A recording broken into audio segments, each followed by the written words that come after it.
आज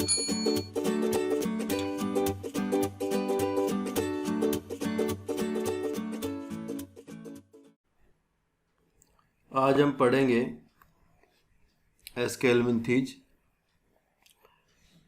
जो कि पहले जिसका नाम था नीमे हेल्मेंथीज इसे कहा जाता था। पहले इसके लिए जो नाम यूज होता था वो था नीमे हेल्मेंथीज, एस्केल्मेंथीज की जगह। इसकी खास बात है कि इस फाइलम में आपको राउंड वर्म्स मिलेंगे जो कि गोल होते हैं। इससे पहले आपने पढ़े जो चपटे होते हैं, जो फ्लैट वर्म्स होते हैं, वो अभी क्या है जो आपको मिलेंगे, वो मिलेंगे आपको राउंड वर्म्स। इसमें आपको फोटो में ही दिखाई दे रहा होगा कि इसमें चलने फिरने के लिए कोई इस तरह का अपेंडेज नहीं दिख रहा है। अपेंडेज यानी कि बराबर में इसके जुड़ा हुआ कुछ ऐसा नहीं है कि लाइक इस तरह कुछ पैर जैसा कुछ चलने के लिए कुछ ऐसा हो, ऐसा कुछ है नहीं। तो यहाँ आपको ध्यान रखना है कि अपेंडेज वगैरह तो एब्सेंट होते हैं, लेकिन बॉडी राउंडेड है। इससे पहले हमारे जो ऑर्गेनिज्म है वो हमारे ट्रिप्लोब्लास्टिक हो चुके थे, बायलेटरल सिमेट्रिकल हो चुके थे। ये भी ट्रिप्लोब्लास्टिक हैं, बायलेटरल सिमेट्रिकल हैं। ऑर्गेनाइजेशन की बात करते हैं बॉडी की, तो सबसे पहले पोरीफेरा का सेलुलर था, सिलेंटेटा का टिश्यू लेवल हुआ, प्लेटिहेल्मिन्थीज में फिर ऑर्गन्स आए, और अब जो है यहाँ आपको ऑर्गन सिस्टम लेवल देखने को मिलेगा। तो मतलब ये एक पहला पॉइंट जो आपको क्लिक करना चाहिए कि यहाँ पर आपको organ system level of body organization मिलने वाला है। इससे पहले आपके जो प्लेटिहेल्मिन्थीज वहाँ पर आपको मिला था organ level of body organisation, ठीक है ना। तो पहली बार आपको यहाँ organ system level of body organisation मिल रहा है।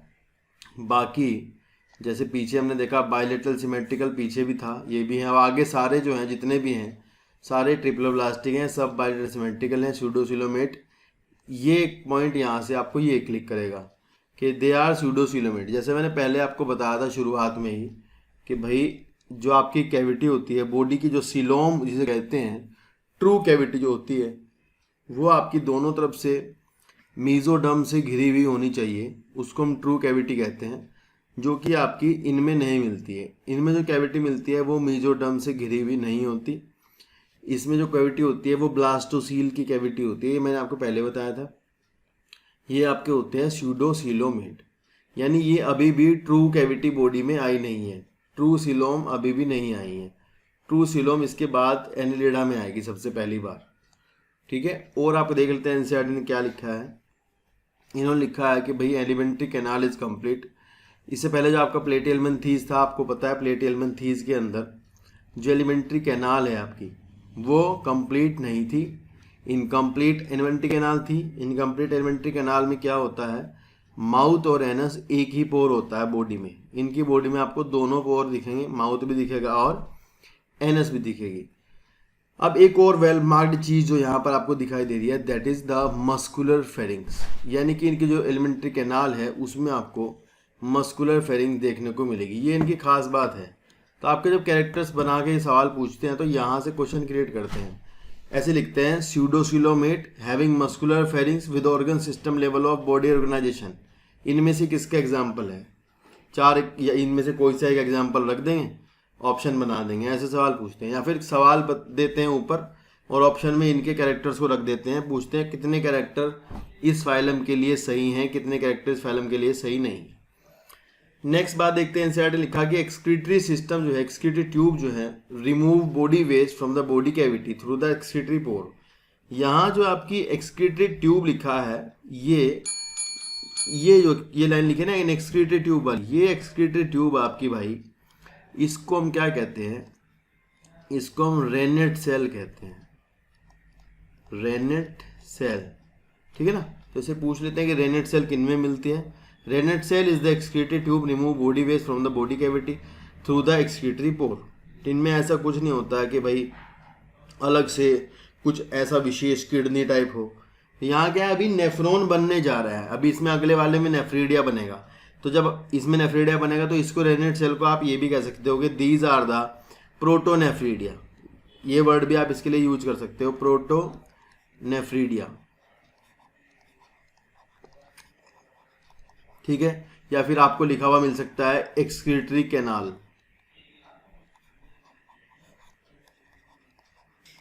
ठीक है, आपसे सवाल ये भी आ सकता है कि इनके अंदर जो एक्सक्रीटरी सिस्टम होता है उसकी शेप क्या होती है। तो आपका आंसर होगा कि excretory system, renette cell, protonephridia, excretory canal जो भी है ये, इसकी जो शेप होती है दैट इज एच शेप। ठीक है ना, ये इससे सवाल क्रिएट होते हैं कि कैसी शेप का होता है, एच शेप का होता है। ठीक है, एम्ब्रियोनिक लेवल पर इसी को ही, जो ये आपकी जो प्रोटोनेफ्रिड है, एम्ब्रियोनिक लेवल पर इसी को ही क्या कहा जाता है, रेनेट सेल कहा जाता है। जब ये एम्ब्रियो होता है, धीरे धीरे बाद में इसको हम क्या किस नाम से पुकारते हैं, कैनाल या ट्यूब के नाम से पुकारते हैं। तो एनसीईआरटी ने देखो लिखा है एक्सक्रीटरी ट्यूब। ठीक है ना, ये इसी की बात कर रहे हैं, remove body waste from the body cavity through the excretory pore. Next है सेक्सेस आर सेपरेट डायसियस, यानी सेक्स जो है आपको सेपरेट मिलेंगे, डायसियस मिलेंगे। यानी कि यहाँ से आपसे सवाल इस लाइन से क्रिएट जो होगा वो ये क्रिएट होगा कि भाई सेक्सुअल डायमॉर्फिज्म किस में, इनमें देखने को मिलता है। आपको एक लाइन लिख के देंगे कि स्पष्ट रूप से, साफ साफ, सीधे सीधे सेक्सुअल डायमॉर्फिज्म देखने को मिलता है। सेक्सुअल डायमॉर्फिज्म का मतलब है जब आप मेल और फीमेल को स्पेशली आराम से देख पा रहे हो कि भाई ये मेल है, ये फीमेल है। ठीक है ना, सेक्स सेपरेट लिखे ना, male and female are distinct. इस लाइन का मतलब है कि सेक्सुअल डायमॉर्फिज्म इज प्रेजेंट। यानी कि अगर आप मेल को देखो, इसको, ये आपको मेल दिख रहा है, मेल छोटे होते हैं, स्मॉल होते हैं, फीमेल जो है वो आपके फीमेल से, है ना, फीमेल से, फीमेल इतनी बड़ी है, देखो मेल कैसे हैं, छोटे हैं। और मेल का जो एंड है, ये किनारे पर एंड है, कॉर्डल एंड इसको कहा जाता है, ये कर्व्ड होता है। फीमेल का कॉर्डल एंड कर्व्ड नहीं होता। मान लो अब ऐसे स्टेटमेंट आया ना आपके पेपर में, लिखा तो है नहीं, यहाँ से आता है कि male have the curved caudal end with 2 penial setae. बात समझ आई, विद 2 पीनियल सीटे। तो आप अभी देख नहीं पा रहे होंगे, अगर आप इसमें थोड़ा अंदर जाएंगे यहाँ जरा सा, तब आपको आराम से दिखाई देगा कि इसके अंदर जो है 2 छोटे छोटे यहाँ पीनियल सीटे हैं। ठीक है ना, तो उनको हम लिख सकते हैं कि कर्व्ड एंड है इसका, कर्व्ड एंड मेल का, विद 2 पीनियल सीटे। ठीक है ना, 2 पीनियल सीटे के साथ का कर्व्ड एंड है। पीनियल सीटे जो हैं ये कॉपुलेशन में हेल्प करते हैं, हेल्प यहीं लिख देते हैं छोटा सा, हेल्प इन कॉपुलेशन। ठीक है ना, तो ये देखो, इससे इसकी फोटो से ही ये सवाल क्रिएट हो जाता है। या फिर हम यहाँ लिख दें बड़ा बड़ा कि sexual dimorphism present.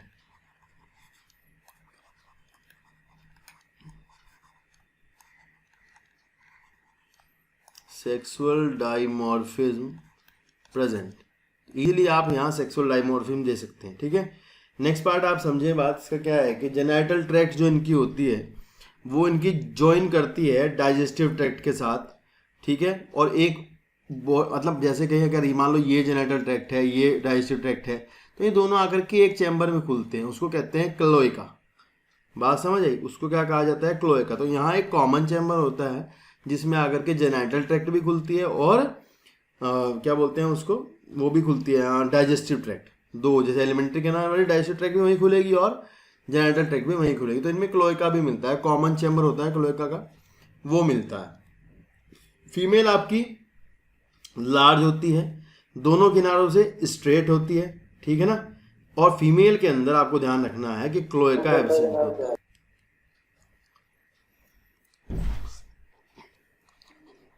In male digestive tract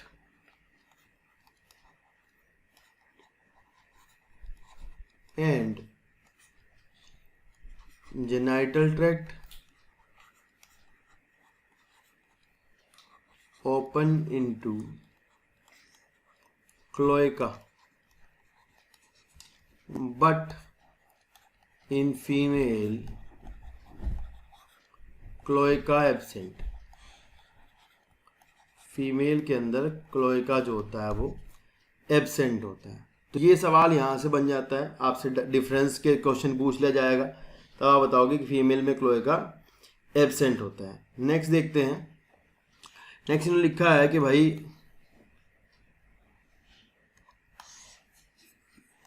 यहाँ लिखा है कि भाई often female are longer than male, fertilisation internal है and development may be direct, the young one resembles to the adult और इनडायरेक्ट। मतलब लार्वा मिलता भी है और लार्वा नहीं भी मिलता है। कुछ में लार्वा मिलता है, कुछ में लार्वा नहीं मिलता है, ठीक है ना। तो ये एनसीईआरटी ने यहाँ पर ख़त्म कर दिया है, एनसीईआरटी ने यहाँ पर अपना ख़त्म कर दिया। अब मैं कुछ आपको एक्स्ट्रा बातें बताता हूँ। सबसे पहली बात आप यहाँ से समझ लीजिए, इनके पास एक खास चीज़ होती है। वो खास चीज़ ये है कि इनकी बॉडी वॉल जो होती है ऊपर ये थिक होती है और क्यूटिकल और सिंक्सियल एपिडर्मिस रखती है। इसकी बॉडी वॉल के ऊपर यहाँ पर क्यूटिकल एंड सिंक्सियल एपिडर्मिस। ये इतना इंपॉर्टेंट सवाल है, आपसे ये पूछा जाता है कि सिंक्साइसियल एपिडर्मिस यानी मल्टी न्यूक्लिएट एपिडर्मिस कहाँ मिलती है एनिमल्स में। तो भाई एनिमल्स में मल्टी न्यूक्लिएट एपिडर्मिस बताना होता है तो आपका आंसर होता है ऑप्शन में एस्केरिस, ठीक है ना। एस्केरिस में आपको मल्टी न्यूक्लिएट सिंक्साइसियल यानी मल्टी न्यूक्लिएट एपिडर्मिस देखने को मिलती है। मल्टी न्यूक्लिएट एपिडर्मिस देखने को मिलेगी, उसके ऊपर क्यूटिकल भी होती है, ठीक है ना। ये क्वेश्चन बन जाएगा। नेक्स्ट सवाल आपसे पूछेंगे कि इनके जो ये जो क्या बोलते हैं उसको इनको जो बांटा गया है वो कुछ क्लासेस में बांटा गया है, 5 क्लासेस में बांटा गया है, जिनमें से सबसे इम्पोर्टेंट है वो नीमेटोडा है। तो पहले जो था वो इसको नीमेटोडा कहा जाता। तो या फिर अगर आपसे ये पूछ लिया जाए ना कि नीमेटोडा क्या है, तो बच्चे क्या करते हैं, नीमेटोडा को क्लास यही लिख देते हैं एस्केल्मेंथीजी। नीमेटोडा जो है वो इसकी पॉपुलर क्लास है, जो सबसे पॉपुलर क्लास है इसकी वो आपकी नीमेटोडा है, नीमेटोडा, ठीक है। तो इसलिए इनको नीमे हेलमिंथीज भी कहते थे, क्योंकि इसकी जो पॉपुलर क्लास है सबसे वो क्या है, नीमेटोडा है। देखो आपकी एनसीईआरटी ने क्या किया है, इनके नर्वस सिस्टम के बारे में नहीं बताया कुछ भी।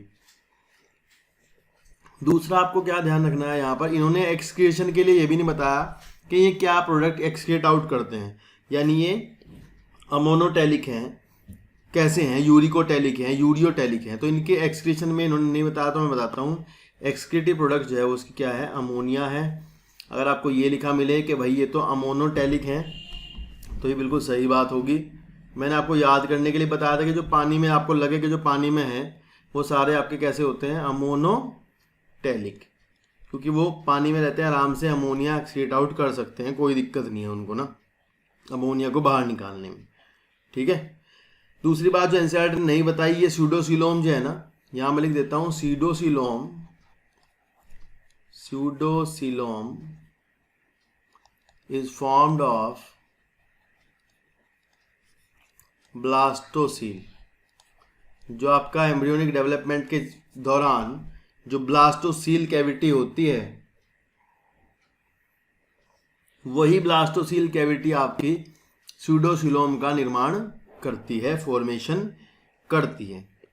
नेक्स्ट, इन्होंने यहाँ कोई भी नर्वस सिस्टम के बारे में बात नहीं करी, जबकि आपको पता है कि पीछे सिलेंटेटा में ही नर्वस सिस्टम आ गया था, ठीक है ना। नर्वस सिस्टम की कोई बात नहीं करी। तो क्योंकि खास नर्वस सिस्टम के बारे में आपको बताता हूँ, क्योंकि दे आर पैरासाइट, ऊपर लिखा है कि ये टेरेस्ट्रियल पैरासाइट और मतलब प्लांट के पैरासाइट्स होते हैं। तो भाई पैरासाइट होते हैं ना, तो इनको ना सेंस करने की चीज़ें चाहिए होती हैं। पैरासाइट को बहुत जो ज़्यादा तो चाहिए नहीं होता, पैरासाइट को कम से कम इतना ही चाहिए होता है कि वो सेंस कर पाए आराम से ना, ठीक है। तो इनके पास सेंस के लिए रिसेप्टर्स होते हैं, सेंस करने के लिए कई सारी तरह के रिसेप्टर्स पाए जाते हैं। तो उनमें से कुछ रिसेप्टर्स हैं, उनके नाम बता रहा हूँ मैं, वो आपसे सवाल यहाँ से रिसेप्टर का क्वेश्चन पूछते हैं, ठीक है। एक तो नर्वस सिस्टम की अगर बात करते हैं तो नर्वस सिस्टम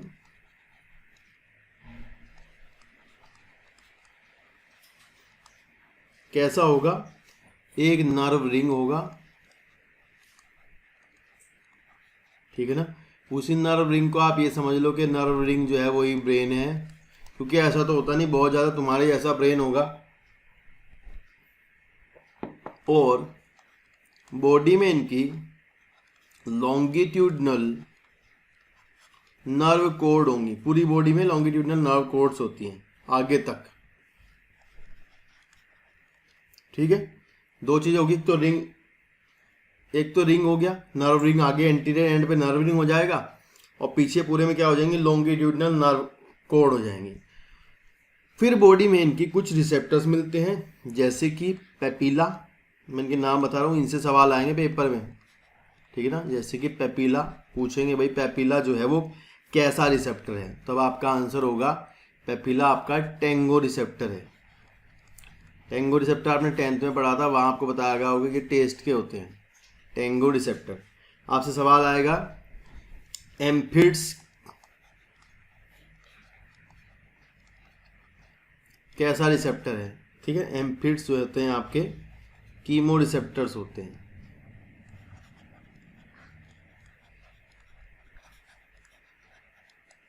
फिर आपसे पूछेंगे लास्ट फेजमिड्स,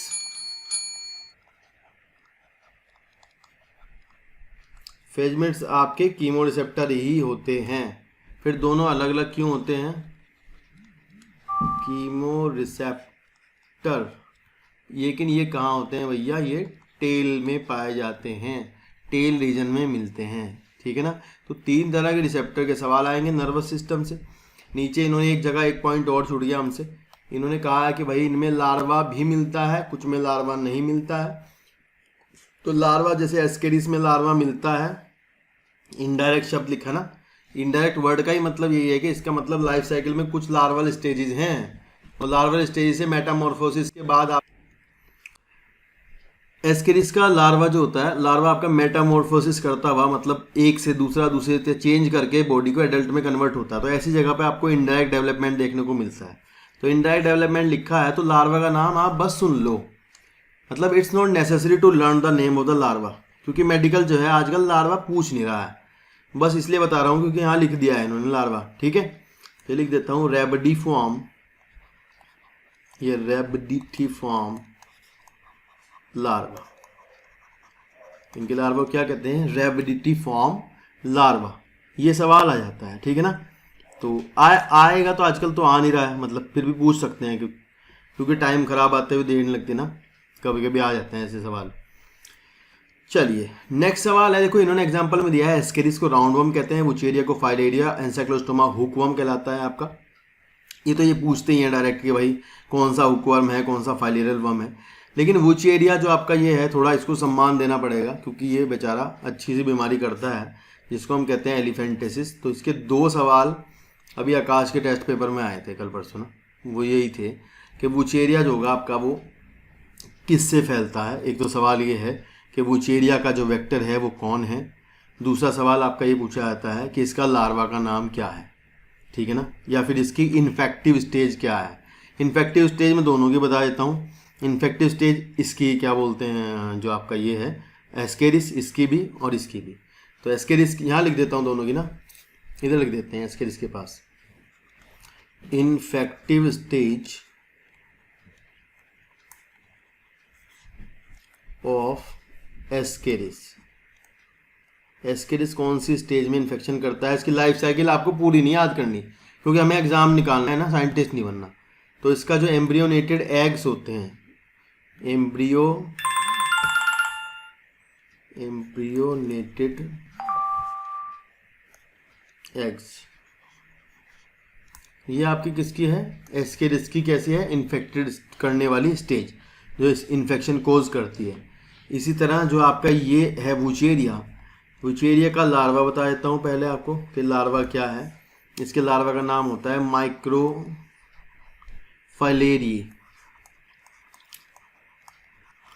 ठीक है। और इसकी इन्फेक्टिव स्टेज भी यही है, इसकी जो यही जो है ना, ये क्या बोलते हैं इनको, माइक्रोफाइलेरिया लार्वा, यही जो है इनकी इन्फेक्टिव स्टेज है, ठीक है। और यही इसका लार्वा का नाम है, ठीक है। ये जैसे जो और जिससे फैलता है, ये फैलाता कौन है वुचेरिया को? फैलाने के लिए इसके हैं क्यूलेक्स मॉस्किटो। कौन है? वेक्टर इसका है क्यूलेक्स, वेक्टर क्यूलेक्स। वो भी कौन सा क्यूलेक्स? फीमेल, ठीक है। फीमेल क्यूलेक्स फैलाता है इसको। तो वो क्या करता है फीमेल क्यूलेक्स, मतलब कुछ लाइफ साइकिल इसकी उसके अंदर चलती है और कुछ जो है इसकी हमारे अंदर चलती है। हमारे में ये कहाँ जाकर के इन्फेक्शन कॉज करता है, ये आपको 12th क्लास में बताया जाता है। ये आपके में आकर के बॉडी में आपकी लिम्फ नोड्स में जाके इन्फेक्शन करता है, जो आपकी लिम्फेटिक वेसल्स होती हैं, लिम्फ ग्लैंड्स होती हैं, वहाँ इन्फेक्शन कॉज करता है। तो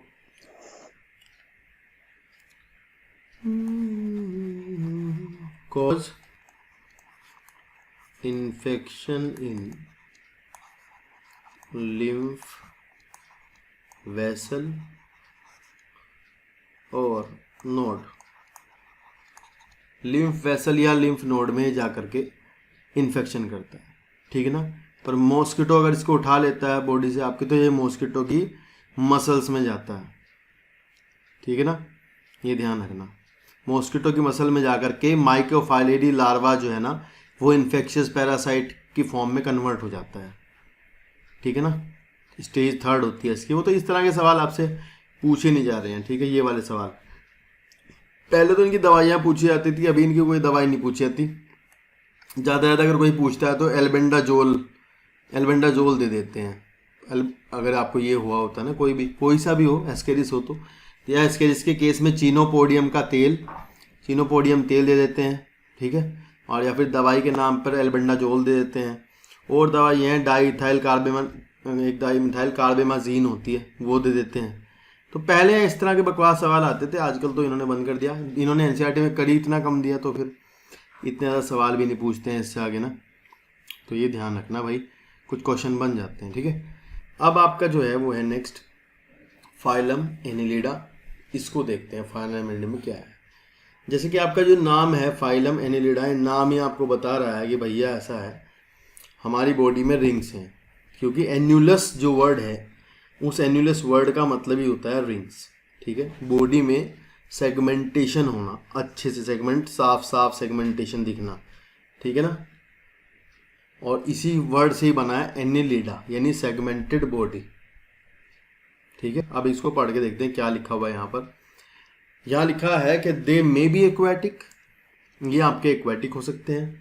मराइन और फ्रेश वाटर, मतलब दोनों ही तरह से हो सकते हैं, फ्रेश वाटर भी हो सकते हैं और मैराइन भी हो सकते हैं। Terrestrial, free living. यहाँ तक देखो, ये यहाँ तक अगर मेडिकल आपसे ये भी सवाल पूछ लेता है ना स्टेटमेंट बना के, तो आपकी हवा ख़राब हो जाएगी पेपर में बैठ के ना। 2 स्टेटमेंट अगर हुए ना, 2 ऐसे स्टेटमेंट हुए कि Annelida are marine animals, only marine, ऐसे आता है मेडिकल का पेपर ना आजकल। Annelidas are only marine and having triploblastic and metamerically segmented body. दूसरा रहेगा दे आर फ्रेश वाटर और बोथ। तो ये भी आपको पेपर में दिक्कत देगा।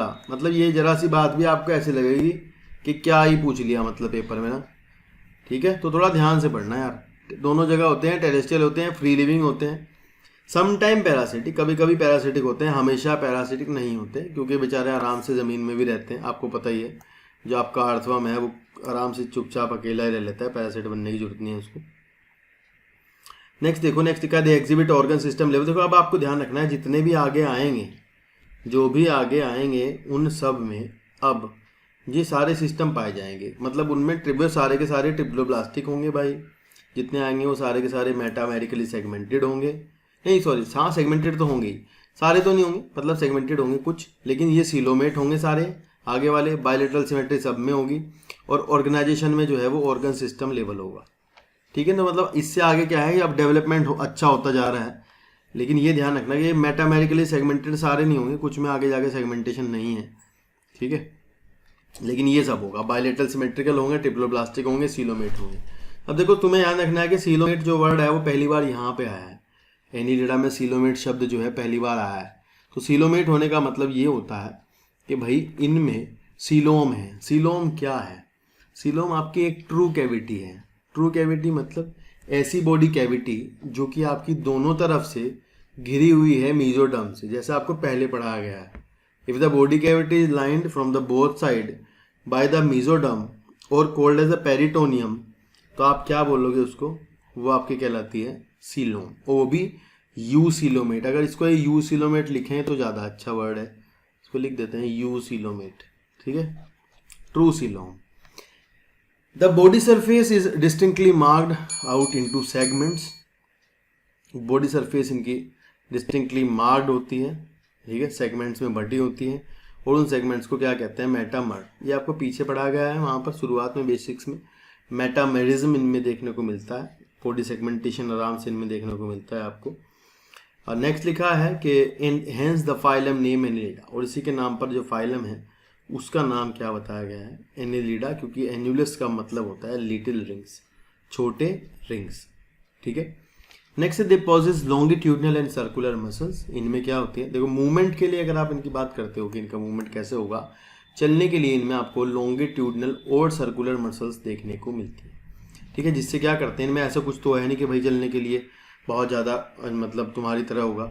तो इनमें क्या होता है, लॉन्गिट्यूडनल और सर्कुलर मसल्स होती हैं, वो दो तरह से होती हैं, लाइक इस तरह से और इस तरह से बॉडी में। तो वो क्या करते हैं, कॉन्ट्रैक्शन करते हैं, रिलैक्सेशन करते हैं, फिर इनकी बॉडी जो है वो आगे बढ़ती है। तो कुछ में चलने के लिए आपको मिलेंगे यहाँ पर, जैसा आप देखोगे पैरापोडिया मिल रहे हैं कुछ में चलने के लिए मतलब लोकोमोशन इनमें खास बात है।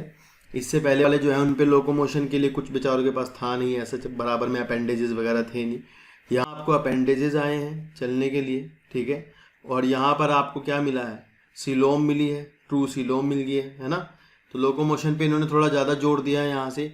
इसी लोकोमोशन के आधार पर इनका डिवीजन भी किया गया है, मतलब इनको इनकी क्लासेस जो बनाई गई हैं, फर्दर जो क्लासेस में डिवाइड किया गया है वो लोकोमोशन के बेस पर ही किया गया है, चलने के बेस पर ही किया गया है, ठीक है। तो एक बार आप देख लो इनके अंदर किस तरह की जो मसल्स हैं वो उनको दिखा देता हूँ। आप देखो इस तरह की आपको सर्कुलर और लॉन्गिट्यूडनल मसल्स हैं। ये आप देखो circular muscle contracted, longitudinal muscle contracted, है ना। तो आपको सामने से दिख रही होंगी सर्कुलर मसल्स ये। तो ये इनके कॉन्ट्रैक्शन से इनकी बॉडी आगे पीछे होती है, ठीक है ना। जो आगे चलते हैं घिसट घिसट के, आपने देखा होगा अर्थों को चलते हुए। दूसरा, आपको इनके अंदर कोई बोनी स्केलेटन नहीं होता है, कोई बोन जैसा स्केलेटन नहीं होता। आपसे पूछ लेते हैं यहाँ से कि भाई इनके हाइड्रोस्टैटिक स्केलेटन किसके अंदर मिलता है, ठीक है ना। तो इनका सीलोमिक कैविटी जो होती है उसके अंदर सीलोम में फ्लूइड भरा होता है, और उसी फ्लूइड के नाम पर ये कहा जाता है कि इनके अंदर जो स्केलेटन है वो हाइड्रोस्टैटिक स्केलेटन होता है। आराम से वो उसमें कॉन्ट्रैक्शन होने में कोई प्रॉब्लम नहीं होती, आराम से मूव कर जाता है, ठीक है। नेक्स्ट यहाँ पर लिखा है इन्होंने कि भैया एक्वेटिक एनिलिडा जो होते हैं, जो पानी में रहते हैं, नेरिस की बात कर रहे हैं, उसके पास लेटरल अपेंडिज होते हैं चलने के लिए, बराबर में आप देख सकते हैं, जिन्हें हम कहते हैं पैरापोडिया। तो भाई पैरापोडिया जो खास बात है वो नेरिस की खास बात है, जो कि इसकी स्विमिंग में हेल्प करते हैं, ठीक है। यहाँ आपको जो अर्थवर्म है, जो आपकी ये लीच है, हिरोडिनेरिया है, इनमें आपको नहीं मिलेंगे पैरापोडिया, इनमें आपको सीटे मिल जाएंगे चलने के लिए।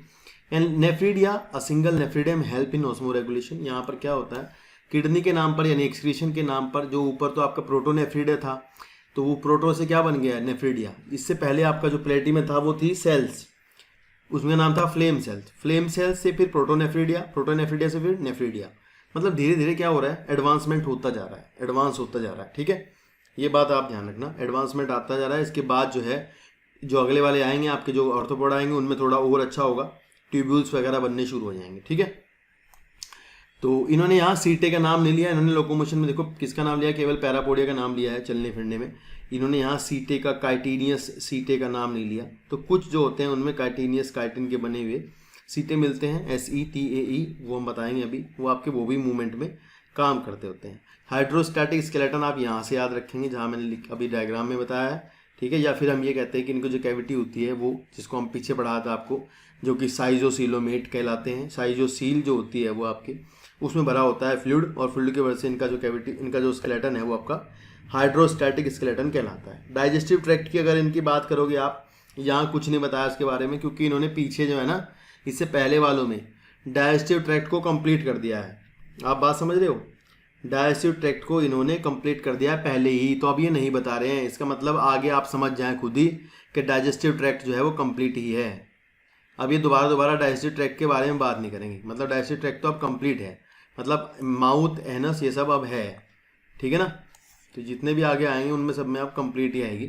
तो यहाँ हम लिख सकते हैं, अगर आपको नहीं जानना हो तो लिख देंगे कि भाई डाइजेस्टिव ट्रैक्ट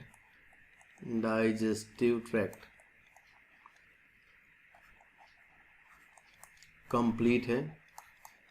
और एक और ख़ास बात यहाँ पर हुई है, डाइजेस्टिव ट्रैक्ट के कंप्लीट होने के साथ साथ ही इनमें डाइजेस्टिव ग्लैंड सबसे पहली बार आई।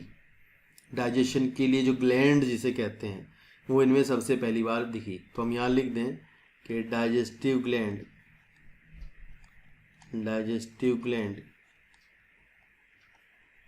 ठीक है, अपीयर्स लिख देते हैं फर्स्ट टाइम, पहली बार डाइजेस्टिव ग्लैंड जो है आपको कहाँ दिखी, यहीं पर ही दिखी, इनके अंदर ही दिखी, ठीक है। यहाँ आप देखेंगे नीचे सीधा इन्होंने नेफ्रीडिया के बारे में बात कर दी, रेस्पिरेशन के बारे में कोई बात नहीं करी, रेस्पिरेशन की अगर इनकी बात करते हैं तो रेस्पिरेशन में ये आपने देखा होगा, ये कैसे रहते हैं, पानी वानी में ही रहते हैं, देखा होगा आपने, ठीक है ना। तो रेस्पिरेशन जो है इनमें जो इनकी स्किन होती है, मॉइस्ट स्किन जो इनकी होती है उससे होता है, ठीक है ना। रेस्पिरेशन के लिए स्किन आती है, अब यहाँ स्किन से होता है।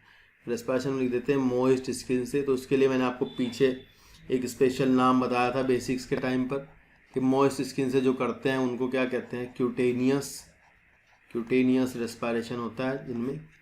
जहाँ अगर आपको ये कहा गया कि क्यूटेनियस रेस्पिरेशन कैसे होता है, ऑप्शन में दे के रखेंगे मॉइस्ट स्किन, या फिर पूछेंगे किन में होता है, तब आप बताओगे इनमें होता है, मतलब एनिलिडा में होता है।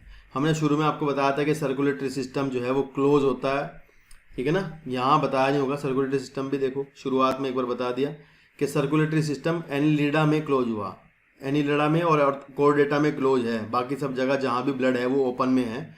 कुछ वेसल्स भी हैं लेकिन ब्लड जो है वो गड्ढों में साइनसिस में आकर गिरता है।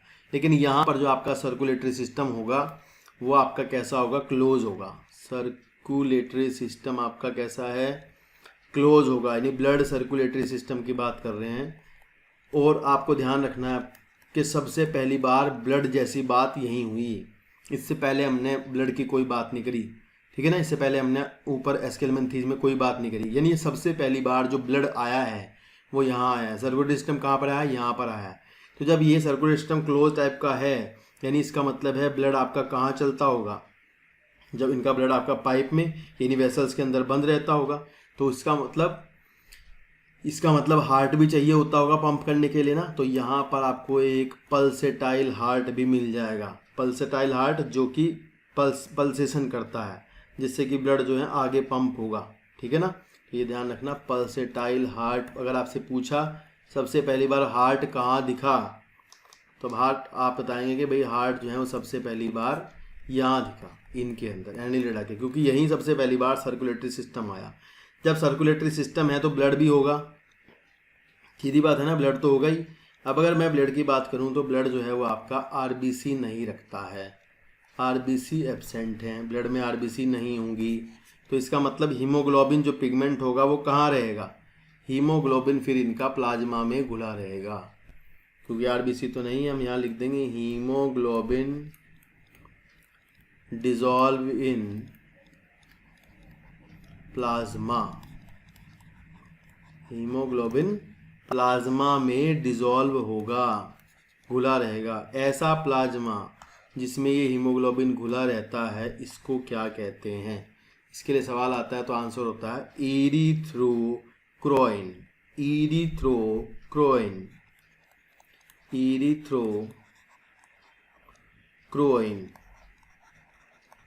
तो ये सवाल देखो, इस तरह से सवाल क्रिएट होते हैं। इरिथ्रोक्रोइन क्या है, आपसे ऑप्शन में होगा प्लाज्मा ऑफ एनिलिडा ब्लड, ठीक है। देखो ये समझ गए ना आप बात के, जो प्लाज्मा है वो इरिथ्रोक्रोइन है, उसको इरिथ्रोक्रोइन कहते हैं। घुला रहता है आपके, वो जो ब्लड का हीमोग्लोबिन होता है वो इसी में घुला रहता है। हार्ट सबसे पहली बार यहीं पर आया है, ठीक है ना। आरबीसी यहाँ नहीं होती हैं। रेस्पिरेशन यहाँ किससे होता है, क्यूटेनियस स्किन से होता है, मॉइस्ट स्किन से होता है। एक्सक्रीशन के लिए इन्होंने कहा कि यहाँ पर नेफ्रीडिया होते हैं। ऑस्मो रेगुलेशन के लिए नेफ्रीडिया मतलब थोड़ी एडवांस स्ट्रक्चर है जरा सी, प्रोटोनेफ्रीडिया से। काम उसका वही है, ऑस्मो रेगुलेशन, जो आपके नेफ्रॉन करेंगे, मतलब कि बॉडी के फिल्ट्रेट को बाहर निकालना, ठीक है। और इसमें यहाँ इन्होंने ये नहीं बताया है कि जो आपका ये होता है, ये अमोनोटेलिक होते हैं या फिर यूरियोटेलिक होते हैं या फिर यूरिकोटेलिक होते हैं। क्या ये यूरिया एक्सक्रीट आउट करते हैं, क्या ये अमोनिया एक्सक्रीट आउट करते हैं, ये नहीं बताया। तो हम बात करते हैं अगर इसकी एक्सक्रीशन की, जो पानी में रहते हैं, जो एक्वेटिक हैं। एक्वेटिक आपके क्या निकालेंगे, आपको पहले समझा रखा है, अमोनिया, ठीक है ना। और जो लैंड पर होंगे, जो ज़मीन पर हैं, वो आपके क्या निकालेंगे, यूरिया। तो इस तरह से जो आपका अर्थवर्म हुआ वो आपका दोनों तरह से करता है, क्योंकि वो ज़मीन पर भी आता है और पानी में भी जाता है।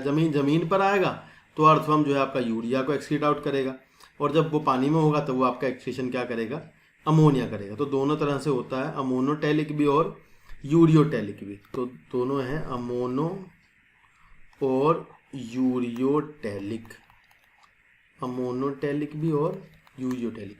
जो उसकी लैंड फॉर्म्स होती हैं वो कैसे करती हैं। नेक्स्ट बात करते हैं, लिखा नर्वस सिस्टम के बारे में थोड़ा सा अच्छा सा बताया है। नर्व सिस्टम में लिखा है इन्होंने कि भाई देखो, न्यूरल सिस्टम कंसिस्ट ऑफ, थोड़ा इधर कर लेते हैं, neural system consist of paired ganglia. तो as you can see in this diagram, यहाँ डायग्राम में देखो आपको पेयर्ड गैंग्लिया दिखेंगे। ये नीचे देखो, ये सिंपल वाला डायग्राम देखो, जिसमें आगे नर्व रिंग दिख रहा है आपको, सरकम ईसोफेजियल रिंग्स हैं, ये रिंग है, ये रिंग दिखाई दे रहा है, यही ब्रेन है, बस जो कुछ भी है यही है। नर्व का रिंग जो है यही है, ब्रेन सब कुछ यही है। इसमें पीछे पीछे जा रही हैं 2 डबल वेंट्रल नर्व कोड, सीधी सीधी जैसे आपके स्पाइनल कोड है। इनमें फर्क क्या है, इनके अंदर जो कोड है वो वेंट्रल है, तुम्हारी डोर्सल है। तुम अपने पीछे देख रहे हो, जो तुम्हारी जो वर्टिबल कॉलम है पीछे, नोटोकोड की जो वर्टिबल कॉलम बन गई है, उसके अंदर आपकी, उसके खोखले पार्ट में आपकी स्पाइनल कोड है। तो वो स्पाइनल कोड आपकी डोर्सल प्लेस्ड है, डोर्सल साइड पे है। इनकी किधर है, वेंट्रल साइड पे होता है। इनका ब्रेन का पार्ट, जो नर्वस सिस्टम का पार्ट है, वो वेंट्रली लोकेटेड होता है, लाइक नीचे की साइड लोकेटेड होता है, ठीक है ना, क्योंकि ये नीचे की साइड इनकी सेफ रहती है ना, मुझे ऐसा लगता है। ऊपर तो इनका मतलब एनवायरमेंट के कॉन्टेक्ट में सीधा आएगा नर्वस सिस्टम ऊपर से, तो नीचे रखते हैं, मतलब ये इन्होंने अपना क्या नर्वस सिस्टम नीचे रखा है, वेंट्रल साइड में रखा है। उसमें आपको डबल वेंट्रल नर्व कोड दिख रही है, लाइक इस तरह से देखो, lateral nerve to a double ventral nerve cord लिखा ना। पेयर्ड गैंग्लिया जो हैं ये आपके ये बराबर में इसके जो कनेक्शंस हैं, they are lateral nerve cord. So lateral nerves to double ventral nerve cord ऐसे कनेक्टेड होता है। इस तरह का इसका नर्वस सिस्टम है। कितना सिंपल है, बहुत सिंपल है। इसमें देखो आप, नर्वस सिस्टम के ऊपर गट है, और जो गट के ऊपर यहाँ होगा आपका हार्ट वाला सिस्टम। हार्ट इनका डोर्सली होता है, हमारा हार्ट वेंट्रल साइड पे होता है, ये भी आपको ध्यान रखना है, ठीक है। चलिए, ये बिल्कुल लाइन एग्जैक्ट, ये लाइन याद होनी चाहिए, ये बहुत इंपॉर्टेंट लाइन है, बहुत ज़्यादा। ऐसी सीधी लाइन लिखी हुई मिलेगी पेपर के अंदर, लिखी हुई आती है ये वाली, कि नर्वस सिस्टम कैसा होता है। आपको लिखना होता है कि भाई पेयर्ड गैंग्लिया, गैंग्लिया मतलब सेल की body, cyton, nervous tissue, nervous cell देखी होगी पहले, नर्व सेल आपने, न्यूरॉन देखा होगा। अगर न्यूरॉन्स की जो सेल बॉडी होती है, जब वो बॉडी से बाहर कहीं किसी ब्रेन से बाहर कलेक्टेड होती है एक जगह पर, उन्हें कहते हैं गैंग्लिया। मतलब ये उनकी सेल बॉडीज़ हैं और कुछ नहीं है, सिंगल में गैंग्लियन कहते हैं। तो ये आपकी कनेक्टेड हुई है लेटरल नर्व से। इंपॉर्टेंट लाइन है इसकी, अच्छे से थोड़ा सा डेवलप्ड हुआ इनका नर्वस सिस्टम, पहले वाले से थोड़ा ठीक हुआ, पहले वाले का भी ऐसा सही है। नेक्स्ट लिखा है कि Nereis in aquatic form is dioecious. Nereis जो है वो एक्वेटिक फॉर्म डायसियस होती है। डायसियस का मतलब होगा भाई मेरे के दोनों जो हैं अलग अलग होते हैं। नेरिस में मेल फीमेल अलग अलग होता है, जबकि अगर आप अर्थवर्म की बात करोगे तो अर्थवर्म आपका मोनोइशियस है। भाई मोनोइशियस का मतलब होता है बाइसेक्सुअल, मतलब मेल और female sex organs are present in a single organism. तो आपकी जो अर्थवर्म और लीच हैं, दोनों की दोनों आपकी कैसे हैं, मोनोइशियस है। ये भी बहुत इंपॉर्टेंट लाइन है, दोनों मतलब दोनों एक ही में होते हैं। फिर लिखा है रिप्रोडक्शन सेक्सुअल है। लार्वा का नाम इन्होंने नहीं बताया है, लार्वा का नाम मैं आपको बता देता हूँ। लार्वा का नाम है ट्रोकोफोर, लार्वा है ट्रोकोफोर लार्वा। वही फिर मैं दोबारा कहूँगा, नहीं याद होता कोई चक्कर नहीं है, आप याद मत करना, ठीक है। अभी के लिए आप सुन लो बस। लार्वा का ऐसा, ये बच्चे भूल जाते हैं लार्वा का नाम, तो आपको याद रहता है तो करें, कोई दिक्कत नहीं है, इतना तो कर ही लें, मतलब नाम तो सुन ही लें कम से कम। नेक्स्ट आपको बताता हूँ, देखो यहाँ पर जो इनका जो डिवीजन किया गया है, इनका डिवाइड इनको किया गया है उस डिवीजन में यहाँ 3 नाम है। नेरिस है, ये 3 एग्जाम्पल दिए हैं। 3 एग्जाम्पल क्यों दिए हैं पता है, क्योंकि इनकी जो क्लासेस हैं उन क्लासेस को 3 क्लासेस में डिवाइड किया गया है, और लोकोमोशन के आधार पर ही इन्होंने क्लासेस में डिवाइड किया गया है, ठीक है ना। अगर इनकी क्लासेस की बात करें, अगर इनके क्लासेस में बात करूँ कि किन क्लास में डिवाइड किया है, तो इनकी मान लो तो इनका क्लास 1 है। फाइलम में क्लास 1 जो आएगी दैट इज ओलिगोकेटा, पोलिकेटा सॉरी, पोलिकेटा। पोलिकेटा होने का मतलब है कि जिसमें लोकोमोटरी ऑर्गन्स कई हों। पोली का मतलब बहुत ज़्यादा, ठीक है ना। तो यहाँ लोकोमोटरी ऑर्गन है पैरापोडिया, मैं सीधा बता रहा हूँ बस, पैरापोडिया प्रेजेंट, ठीक है, पैरापोडिया प्रेजेंट है। और साथ में विद सीटे, सीटे आर ऑल्सो लोकोमोटरी ऑर्गन। तो इसमें आपका पैरापोडिया वाले एग्जाम्पल में कौन आएगा भाई, नेरिस आएगी, सीधी है तो नेरिस, तो इन्होंने नेरिस दिया है पहला एग्जाम्पल। फिर दूसरी क्लास, इनकी दूसरी क्लास है इसकी ओलिगोकेटा। ओलिगो वर्ड का मतलब होता है फ्यू, कम, तो दूसरी क्लास क्या हुई, ओलिगोकेटा। भाई ओलिगोकेटा में यानी कि पैरापोडिया एब्सेंट, पैरापोडिया एब्सेंट हो चुके हैं, और क्या प्रेजेंट है, केवल सीटे, सीटे प्रेजेंट। इसमें कौन आएगा, अर्थवर्म, ये भी इन्होंने एग्जाम्पल में दिया है, ठीक है। नेक्स्ट है तुम्हारा क्लास 3। क्लास 3 में आपके आएंगे हिरुडीनिया, क्लास का नाम है हीरू, ये तो नाम ही बता रहा है कि ये हिरुडीनिया के है। हिरुडीनिया, हिरुडीनिया में आप क्या आएंगे, पैरापोडिया भी एब्सेंट है, पैरा, चल जाओ भाई, पैरापोडिया एब्सेंट, सीटे भी एब्सेंट,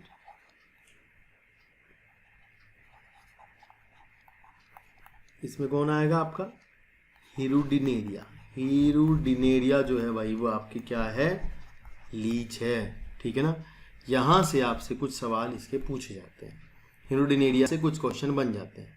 सवाल नंबर 1 हिरुडिनेरिया के बता रहा हूँ क्योंकि इसी से सवाल बनेगा। सवाल नंबर 1 जो हिरुडिनेरिया का बनता है वो भैया आपका क्या होता है कि ये आपकी लीच जो होती है सेंग्यूवरस होती है। सेंग्यूवरस का मतलब होता है ब्लड सकिंग, ठीक है ना, ये ब्लड चूसती है, ब्लड पीती है, ब्लड सकिंग है, इसलिए इसको कहते हैं सेंग्यूवरस।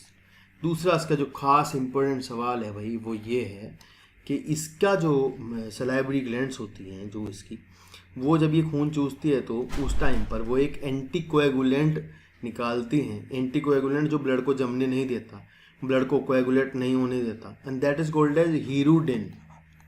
सवाल आता है नीट में हीरुडिन क्या है, ये इतना इंपॉर्टेंट सवाल है, मोस्ट इंपॉर्टेंट क्वेश्चन है। हीरुडिन क्या है, हीरुडिन कहाँ होता है, हिरुडिनेरिया में होता है। क्या है ये, एक एंटीकोएगुलेंट है, एंटीकोएगुलेंट। एंटीकोएगुलेंट मतलब ब्लड को कोएगुलेट नहीं होता, ब्लड को जमने नहीं देता, ये सवाल है। आजकल बायोटेक्नोलॉजी से इसको बनाया जा रहा है जो लेबोरेटरीज में यूज करने के लिए, ठीक है।